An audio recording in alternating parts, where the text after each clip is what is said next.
Today's episode is brought to you by the Frankenmuth Convention and Visitors Bureau. Come plan your vacation at frankenmuth.org.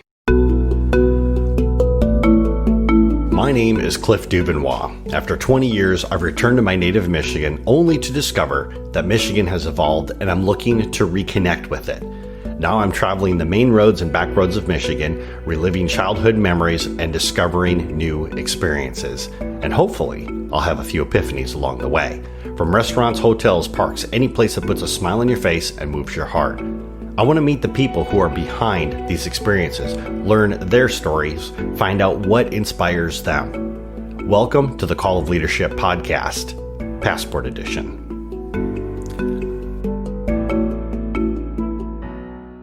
Five years ago, I was planning a trip back to Michigan.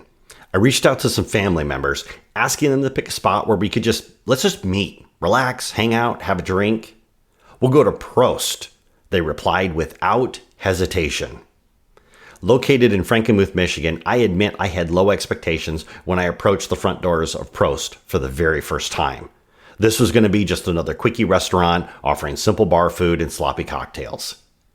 Fortunately, I was wrong. Prost is now the rendezvous spot for me and my friends. But what is it about Prost? How does it survive when it's so different? Why do so many people love this place, and who are the people that are behind it? They say that if you want to learn more about an artist, study their art. If you want to learn more about a restaurateur, study their menu. Let me introduce you to Korina and Zak, two of the coolest people that you could ever hope to meet. So I'm originally from Sault Ste. Marie, Ontario, the Canadian side, and Zak is from Sault, Michigan, but oddly enough, he was born in Sault, Canada. So we met after some travels. I can speak to my destination. I went to school in Ottawa. I did my undergrad in Ottawa, and then I moved to Toronto, and I worked there for about 2 years. And then I decided at that point that I wanted to go to law school, so I applied to Cooley Law School in Lansing, and this is close to home. And this is something different. And I got in, and here I am, year 2, I think, at Cooley. And then my friend introduced me to Zak when we were in Lansing, and that's how we met. Yeah, and then I grew up in Frankenmuth, so I feel fortunate about that. And my family's had businesses in Frankenmuth, so I've always been roaming around Main Street for my life, but then I played hockey prior, and I played at Michigan State, and then from there I played a little bit in the minors and traveled all around. So I was gone from Frankenmuth for about 12 years, probably pretty regularly, just because of hockey and things like that. So kind of reintroduced, we both moved back together and then started Prost. Why did you pick restaurants as a business? So it's kind of, I think, a little bit of a funny story. We always dreamed about Prost being here, and this spot in particular, we'd talk about it and we'd walk around. And I was working with our family business in the candy business. And, my dad built it, grew it, worked in it. And, that was like his passion, the thing he loved the most. And I loved working with him every day. I'm thankful for it. I mean, right now more than ever. And but I felt like I needed to do a little bit more. So one day after work, I was like, I'm just going to call and see if we can buy a liquor license, not knowing anything about it. No research. I'm a gunslinger like that. And Korina, thank God I married Korina, the lawyer, to do some research for me now and get me out of, some crazy mixes. But I just called this lady and she said, I'll sell it for you. It's to you. And I was like, perfect, I'll buy it. And that weekend we drove up, did the sale with her to Traverse City. She was such a nice lady. Came back, and then I got a letter from the state, and the letter said, you have 12 months to open. I never knew that. I thought you could just get a liquor license and sit on it. Sit on it, right. And so from that moment, I knew we're into one. And so we really got pushed to do it. So kind of like you jumped in and then figured out that, I'm supposed to swim now. Right. Yeah, exactly. Right. That's exactly what happened. For us, it was always wanting to create an atmosphere and really wanting want to create a cool place for people to enjoy. And then we thought, if we can do that, I hope and think the rest will just come together. So that was our main goal, is let's just make sure we provide excellent customer service, a good, comfortable, fun atmosphere. It's Frankenmuth. The community really supports one another.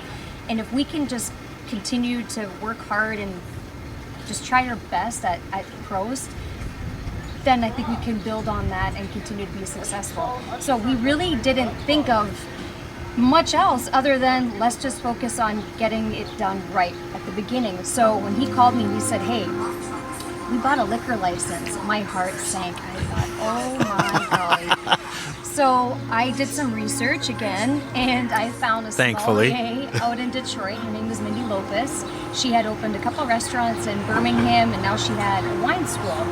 And I reached out to her and I said, hey Mindy, my name is Korina. I live in Frankenmuth. My husband and I just bought a liquor license and we would like to open a wine bar. Could you help us? And she said, you sound exactly like me and how I started, and I would love to help you guys. So we drove down to Detroit, we met her, and she was a savior for us. Yeah, I swear she was like an angel. She taught us that just came into our life. All the policies and procedures of a restaurant, and I'll never forget when we had our soft opening. You don't know what you're doing, but she was there watching everything. And at the end of the night, I said, I think that was pretty good. Me too. We were celebrating, like, wow, that was amazing. Right. She had a list, like a receipt paper long list. She's like, you need to get all of this stuff by tomorrow. And my heart, again, I was like, you gotta be, I felt defeated. Because though it was good, she said, you gotta be great. And every single item that she told us to purchase, whether it was another bus tub, just something extra, we still use everything to this day. It was amazing. And I think I loved the help from her, from my hockey background, Right. I really love somebody kind of barking at you, and I respond well to that. And she was very good at knowing what needed to be done and expecting me and Korina to do it. And I just thought it was perfect. Yeah. It was a match made in heaven for us with her. So we were thankful.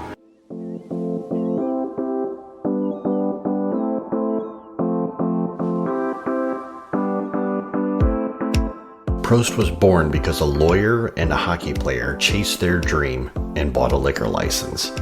Fortunately, they found a great mentor, a real mentor, who pushed Zak and Korina not to have a good restaurant, but dared them to be great. And they responded.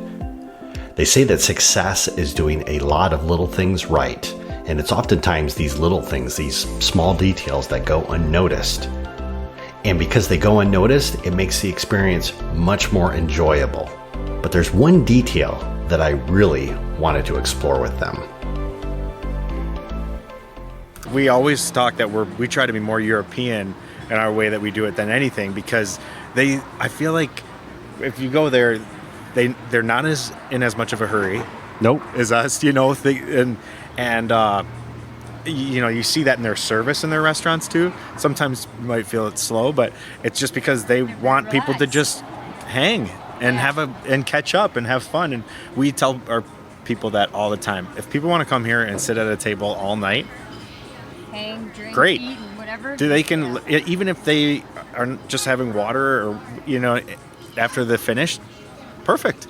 They're gonna love it and they're gonna come back because you're not trying to get them to move so that another table can come and sit. It is 1,000,000% exactly what you said. And that's why, one of the bigger reasons why we don't take reservations really on weekends, because we can't, it's just not that typical restaurant where someone's going to come and eat and you can gauge, okay, they'll be here an hour and they're going to move on.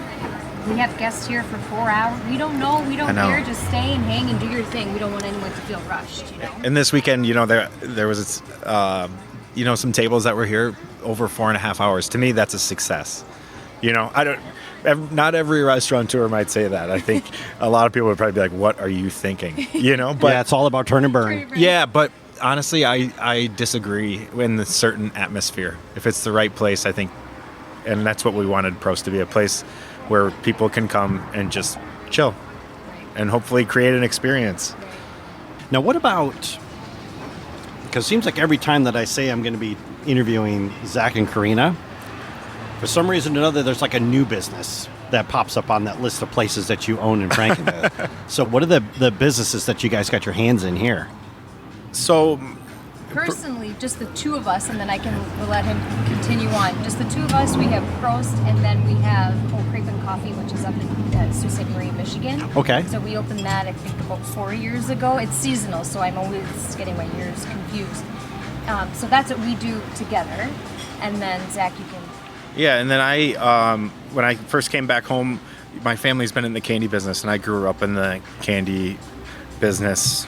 Fudge, chocolates, all things in between, taffy. And so when I came home, I came back to work in that business, and I still do that today. So we have a few shops here in Frankenmuth that do that. Each one manufactures its own stuff. So I think that's the coolest part about the candy business. A lot of candy stores you see, and they sell the candy, but they don't make the candy. And it's kind of been something that, as a company, we're trying to advertise a bit more, because I don't know if people know that we make everything: caramels, toffees, taffies, and I don't know. A lot of people don't do that anymore. I had a guy in last week, a rep for ice cream, and they make their own ice cream. They're out of Wisconsin. He was a great guy. And I just said, well, do you want to just take a tour of our building?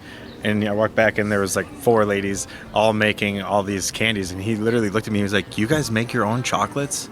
I was like, yeah, we make all of them. And he dead serious looked at me. He was like, you got to tell people that more. He was like, no one does that. He was like, all these big companies, they all, like, there's a company that just makes it all for them with their recipe. Like, you don't walk in a back room and there's 4 ladies making all of it. Yeah. And I guess I just grew up in it. I thought it was normal. Right. And so I don't know, that, not to get off topic of this, but I just thought that was kind of a cool moment that just happened in the last week. Now I'm starting to get it. Sarah Blakely, founder of Spanx and the first female billionaire, said, don't be intimidated by what you don't know. That can be your greatest strength and ensure that you do things differently from everybody else. Zak and Korina leveraged what they didn't know to build something that was truly different. And being different isn't just something that they pay lip service to, it's put into practice. Being real, being authentic, that's woven into the very fabric of their backgrounds, and it's how they built Prost. So now I understand a little bit more behind the idea and the concept of this great restaurant. Now it's time to talk about food and wine. And when we come back, we'll do just that. And if you're not hungry, you will be. Today's episode is brought to you by the Frankenmuth Convention and Visitors Bureau. German architecture, chicken dinners, and the world's largest Christmas store are just the beginning. Frankenmuth is quickly becoming known for so much more than chicken and Christmas. From trendy dining to timeless horse-drawn carriage rides, kayaking to adventure parks, ballparks, water parks, regular parks, sweet Moses, there's a lot to do in one trip to Frankenmuth. Visit the must-sees of Little Bavaria, then grab your crew and find something new waiting to be discovered. Pack a picnic blanket, order takeout from your favorite place, and let your kids delight in exploring while soaking up the little moments in life. Join the generations of families in our hotels during the 175th anniversary season in 2020. The perfect road trip awaits you. Start planning your unforgettable family vacation at frankenmuth.org. Now, back to the show. During our talk, our server slinks up to our table. She lays down a few charcuterie boards. Now, a charcuterie is a collection of cured meats. A charcuterie board is a collection of meats, cheeses, toast, fruit, and sauces, all arranged to show off the beauty of the food. The server puts down this third dish, something I've never seen before, but whatever it is beautiful. They say that you eat with your eyes, and right now, my eyes are starving Marvin. German board, the cool thing that we really wanted to do is, we're really lucky in Frankenmuth. We have some awesome butchers and people that make their own products. And so we decided we needed to do a German heritage board here that just all things made Frankenmuth. And so that's that, our German board here with, Braunschweiger, Jagdwurst, summer sausage, the liver pate, all being made right here in town. We use Willie's and Kern's for those, and both of those places are great, and we see them all the time, those guys. Yeah, and so it makes it cool for us too, And if they try something new or have a new product, I mean, we used to have just a regular liver pate, and Willie said, hey, why don't you try our liver and bacon pate for this menu and try it out. So we did, and we loved it, and our guests loved it, and so it's nice. It's a nice relationship that we have. I know that growing up, usually the pate was something I avoided because it was liver. Right. But again, one of those trips to Europe, I tried foie gras for the first time. Yeah. Oh, I can't get enough. Oh, that I'm stuff like is a little awesome. crack monkey. I agree. More. Yeah, More, that more. stuff is so good. Oh my goodness. But yeah, yes. it does take, so you gotta I agree with foie gras, you gotta things like that, you gotta have confidence in at first, on where it's coming from. Where it's coming from, for sure. Yeah, it's good. It's excellent. So, is this the type of plate that you have here? Is this something that, if somebody were coming to your restaurant and saying, you know what, I want to try that German board, would this be more like an appetizer? Would this be something, I know you talked about, pick and eat before? It's really up to the guest. We see it all. They may grab a board to share with the table as an appetizer, or some guests just come in and say, no, I'm here to have a charcuterie board and have a beer, have a glass of wine, and this is what I'm going to have as my meal. So it's flexible, whatever you want. Yeah. Excellent. Yeah. Another thing too with Prost is when we started it, a big thing that we always said was we know what we want to try to be good at, which is, charcuterie and wine and cocktail program. We want to make sure we're really good at all those things because we're blessed in Frankenmuth, seriously, to have two of the largest, family-owned restaurants in the United States, and they do such a good job there, and so many, you can get a really great meal there, and you're gonna leave full from those places, that we just wanted to try to be, when we started, a really good compliment, right? Where people are like, hey, let's have a board, maybe a couple cocktails, and then our reservation's at 8 here, because you never know. And when we first started, that was really and truly what we had in our head in that aspect, and I don't know we see people eat those as meals, and we see them share them, I don't really know where that is, but what would be like if somebody were coming in here and they did get this board, what would be like a wine or a cocktail that you would recommend to complement, or even a beer? Perfect German. We have a German Riesling. I mean, you go like a little bit of a sweeter white wine with German meats, off the chain. Yeah, it's where. Typical rule of thumb is you want to stick to the wine region with the food that you're eating. So, I mean, a German Riesling would be excellent with the German board, and then I would say, Italian Chianti would be great with the Italian board. Even though you have a red wine versus a white wine, but it's just the different. Yeah, the Parmesan cheese goes with, like a little bit of a drier red wine. Sure. Mm-hmm. I mean, if you have a dry Parmesan cheese and you eat just that and you literally drink the wine while it's still in your mouth, to me, it's like, that's where it's at. So talk to me a little bit about the Italian board. All right, so the Italian board, we have our prosciutto di Parma, or mortadella, which is mortadella is like the meat that I grew up on. When you slice mortadella on a slicer, when I'm walking in the back of the kitchen, I feel like I'm 7 years old, walking home, and my mom's just cutting up the mortadella for me, and I get that feeling every time I walk in her kitchen and I smell the mortadella. Then we have the Parmigiano Reggiano, giardiniera, which is a pickled vegetable, and then we have slow roasted tomatoes and Castelvetrano olives with a dry Italian salami. So all the heavy hitters. The key ingredients. Why is it that food always seems to take us back to childhood? And I say that because this is like the second story that you have shared where you've gone back to a memory when you've talked about food. I think my childhood was so important to me. Now that I'm older, I lost my dad when I was 15 years old. And growing up now, I find myself wanting to hold on to my past so much, only because I was able to learn so much from him and my family and with them coming from Italy and sharing their experiences with us and just sharing their tradition, you have to hold on to that. And I think that's what's so important to me. I don't want to lose that because, you know, that my grandparents are getting older. They're not going to be around. My dad's not around. So it's like you have to be that one to try to hold on to those memories and don't let that fade. And I think that's really important to me. And be able to share them with the next generation that's coming up and be able to create your own memories. For sure. Yes. Yeah. Yeah. And Italians love food. A lot of people do, but So let's talk about the one dish on the menu that you wish everybody would at least try. I'll set the tone for Korina to take over with it, but it just came out. We just made a new menu right before the whole COVID thing kicked, so it's been brand new in the last couple weeks.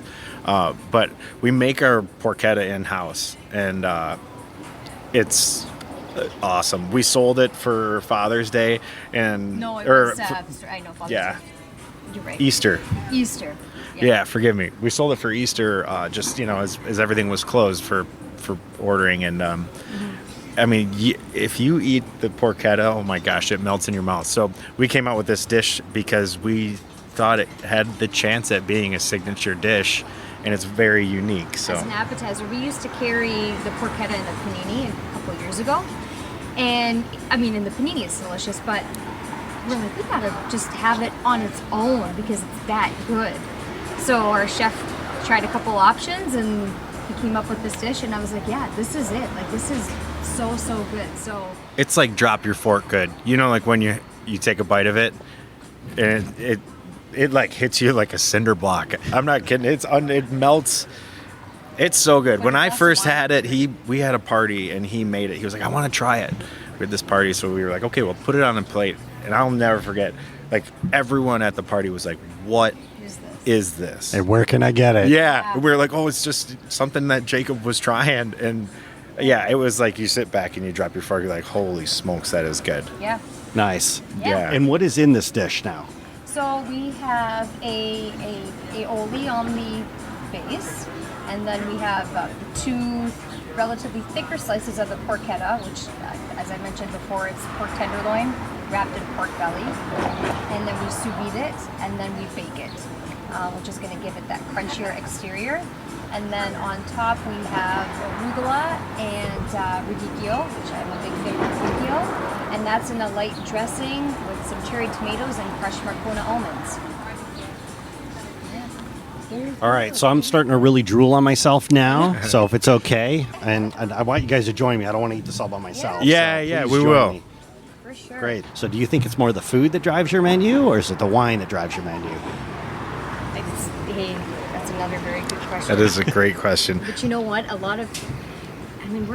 It's like 50-50. Yeah, we are. We're thankful for it, but yeah, I don't know. I would like to think.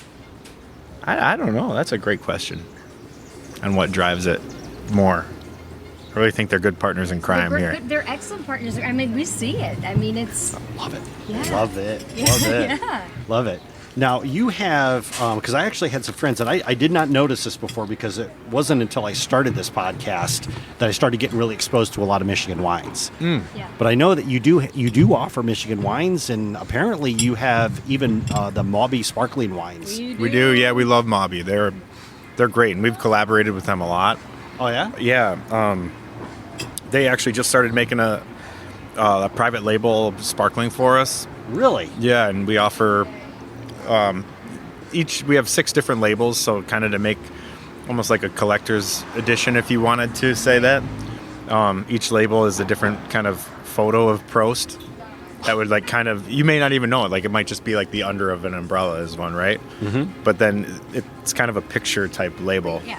But so they've done awesome. We've been huge fans of them. And St. Julian, we do a lot of work with them. They have some unbelievable wines, especially like their Rieslings are great. And Black Star Farms, we do a lot of work with them too. Interesting. It was another one. Chantel Yeah, just started. we just started with Chateau Chantel, but I would say probably predominantly we've done most work with Mauby. We have their sex on draft. So we have draft wine, and we were really early in the draft wine game for the state of Michigan. I think we were either the first or second place to have wine on tap, and I think I don't know if anybody has 6 wines on draft. I haven't seen it yet in our state. I haven't even heard of it. It's amazing. I mean, it's a great concept, and we recommend it, especially a lot of our friends that contemplate starting a restaurant. I mean, we just said, why not? I mean, it's sustainable. I mean, you're getting fresh wine every single time, and these are good wineries. I think people put the concept of, wine on draft. I'll never forget our first, I think, 2 months opening.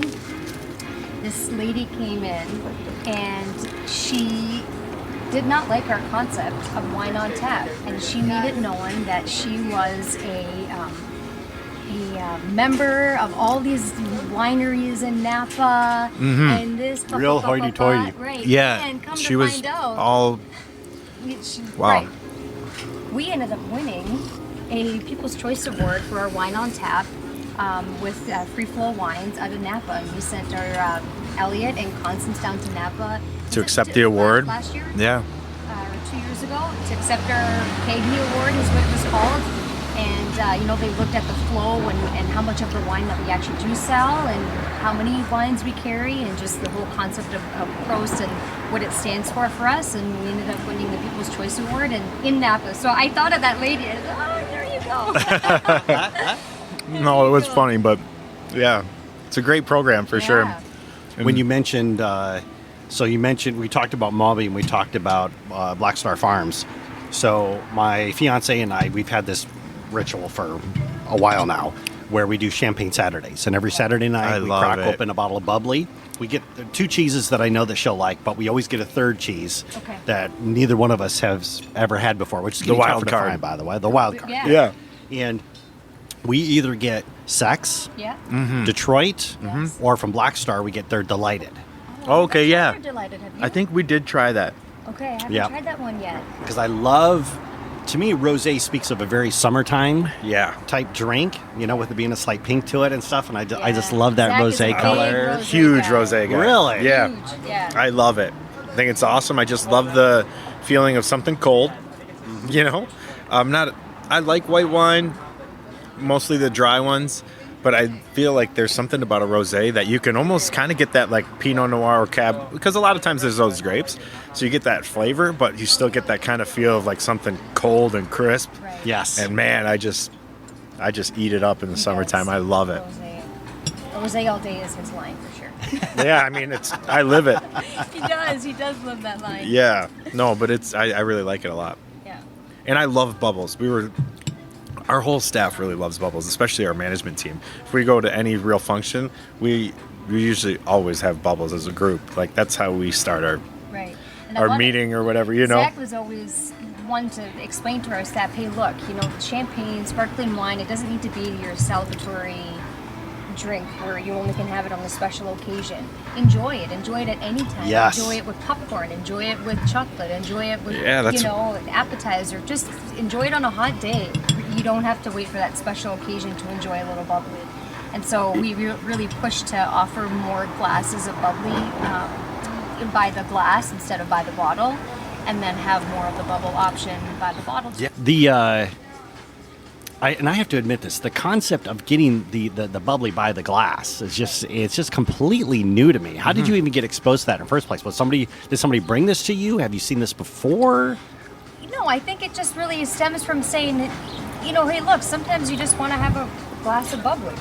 And, sometimes when you're having, champagne, the price of a bottle is maybe not what you want to spend, nor do you want to have a whole bottle of bubbly. Maybe you just want to have that one glass. And typically if we go out, we'll start off with one glass just to kind of set our night, get the, appetite going.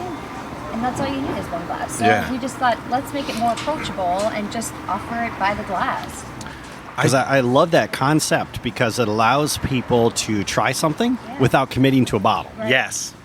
So one of the times that I came here, my fiance and I came here, and she had like very little experience drinking bubbly. I love your Prosecco. It's great. I Yes. love your Prosecco. Oh, thank but you. I knew that we could come and get a glass of the Prosecco. And Yeah. if she didn't like it, okay. But at least we didn't have to commit to a bottle. Right. Right. And I think we wound up drinking a bottle anyways. Yeah, We kept yeah. ordering glasses And round that's after round. And that's like that was a big thing too. We wanted people to be able to try different ones. So, we switch our menus up almost every season. We do. And so I think like last season we had a Prosecco, a Champagne, a Cava, and then we had a sparkling. So there's 4 different regions, Yeah. all by the glass. So you could literally try all 4 and you'd be able to see what makes a Cava taste different from a Prosecco. And then you could see what a Michigan sparkling tastes different than, so you can kind of almost do the taste off right there. Right. Now, do you offer that as a flight? We don't do the bubbly. We don't. I don't think we do. Well, We, our staff is going to kill us for this. I mean, we have a ton of flight options, but I don't think bubbly. I think we is- did have a bubble flight, but they were little splits. Oh yeah. Sure. Okay. We did them in a bucket, Yes. That's right. So it was the same thing. Yeah, you could get a Champagne, a Cava, and a Prosecco. That's right. And so that way you Took us can. a moment to remember. Yeah, sorry. New menu. I'm blaming it on the No. new You guys menu. are changing all the time, and that's great. How important is it that because I know you mentioned here, especially you rattled off like 4 or 5 places here in Muth where you get these Yeah. different meats and cheeses and stuff. Yeah. How important is it to you to source locally, especially in like let's just say Michigan to begin with, but in Right. the area as well. I Yeah. think as much as we can, we'd love to source locally, but again, being heavy on that European vibe for us, it's if I'm going to put an Italian and a Spanish and a French charcuterie board out, we have to import those items from those regions. So Right, sure. for the most part, a lot of our produce and whatever we can do, our bread locally, we will do, but then we have to bring in Yeah. the imports sometimes. Yeah, and Sure. we have a great company that we work with right out of Frankenmuth that does all like our greens and herbs and things like that. And yeah, they're awesome. Leafy Yeah, greens. Leafy greens. They're amazing right in town. And I think you can even get things now from them Just for your home. just for your home. And Yes, like yeah. when we tried, not plugging them, but it's just the truth. When we tried their spring mix compared to just a normal spring mix, which is all good, it was Night and day. shocking. Yeah. The difference. Yeah. And so that's been fun for us to be able to carry Shocking that. good, shocking bad. Shocking good. Very Okay. I just All couldn't right. believe it.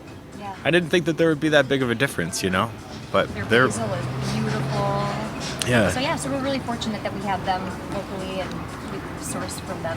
Sure. Yeah. Yeah. Even our Yeah. cocktails, it's like, oh my gosh, that's a new our cocktail program is incredible. I mean, we speak so highly of our food, but I think our cocktail program is just a whole other story. We have, Constance who, again, we outsourced at the beginning, just with we did with Mindy, and we had our friend named Thomas, and he was a bartender mixologist down in Detroit, and he came to Frankenmuth with Mindy because they worked together on a few projects. Yeah. And so he again set that bar for a bartender to say, hey, look, you're not just back there just mixing up a couple drinks. This is a craft.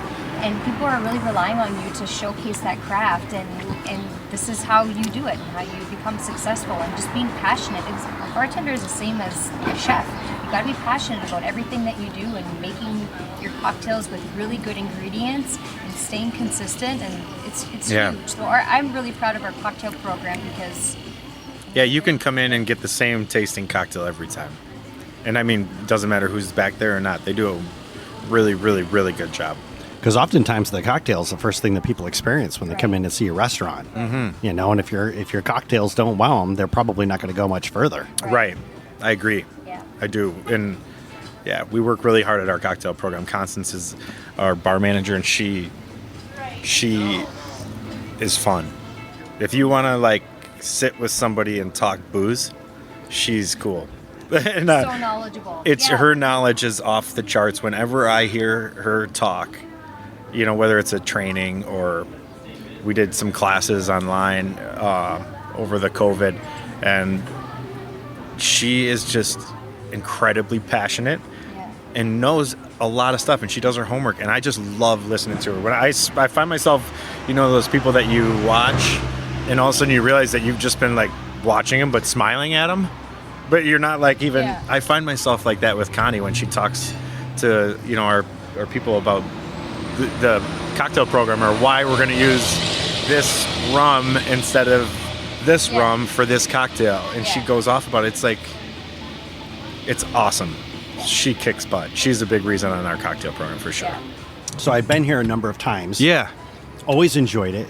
And I left there, and I'll tell you the truth, that the biggest question that I had was, how in the world does this place make it Frankenmuth? Right. Because it's so different. Yeah. And it's not a bad thing. No, we really Trust wanted me. to be different. Yeah, and you did. I mean, Yeah. you guys really like pulled a left turn, and the cool thing is people have responded to it. It was scary. Yeah. Why is it scary? It just was at the beginning because we knew we wanted it to be very different. What would we've noticed if we look back at the menu number 1 to this menu, people, and I say this to the staff all the time into our kitchen, people are growing with us, or I don't know if they're growing with us, but maybe they're just, they trust us more and they just understand our concept more. So they're willing to maybe take that risk with us and that journey with us. Like you called it a journey, and I think, that's how I feel. I just see how much we've grown as a business from our first menu. I always look back at that first menu and I just like, wow, we've changed a lot, and we've been able to do it because people are taking the journey with us. So it's really cool. Did you ever think that Prost was going to be successful like this? I think it's completely blown away everything that we really thought was going to happen. We thought, we hoped for probably like 10 to 15 people coming in at a night and drinking and having a charcuterie board when we first opened. I mean, that was like literally our hope, and it's just exceeded all of our expectations. And I really, not like cheesily saying it, but I really think it's the group of people that work here that really Make the difference. have made it that way. They are our staff is really fun, and they're really good people, and I feel really lucky about that. And they just buy into what it is that we're trying to share with the community, and they respect one another. They're a really good team together, and that's one of the funny things that people will say when they start working here is, so your kitchen gets along with your server staff? And we're like, yeah. So, we tell them, please, thank you. You always have to say that. They're like, I never knew that. They were all so stunned, but that is it's so important to us. I'm so sorry. What's it like to be able to share something so passionate with so many people? It's really fun. I mean, Our bodies like buzz, and I'll call my mom, and it'll be a Friday night that I'll come in here to see everyone, and I leave. I hop in the car and I'll call my mom on my way home, and I'm like, Mama, it honestly just gets me so excited just to see people enjoying themselves, having fun, smiling, laughing. When I walk around, I just see one person reaching on a plate or grabbing here, and they're toasting each other, or things that they order. I'll be like, Zach, did you see that? They just ordered that, or oh my gosh, they're trying that. Like, I love that. I just love it. When I started my journey at the beginning of this episode, I wanted to understand what made Prost so different. Come to find out, being different is in their DNA. It's something that's woven into the very fabric of Prost. Prost is a story that Zak and Korina are still writing, and they share it with us every time we go. But it's a story told not with words. It's something that we experience. Experiences shaped by that perfect recipe of when you take great friends and combine them with really good food and great wine. What is the story that Zak and Korina are sharing? It's simple. It's a story of love and of passion, as told through their restaurant called Prost. My name is Cliff Duvenois, and this has been the Call of Leadership Podcast, Passport Edition. Hey everyone, if you enjoyed this episode, then subscribe to our email newsletter. When you subscribe, you'll get new episode announcements, you'll get all kinds of great behind the scenes information on upcoming guests, Plus, you'll receive special offers from our guests and partners that you can only get through the email newsletter. Subscribing is quick, easy, and best of all, it is free. Just go to callofleadership.com/email, type in your email address, and you're done. Once again, that's callofleadership.com/email. I'll catch you in the next episode.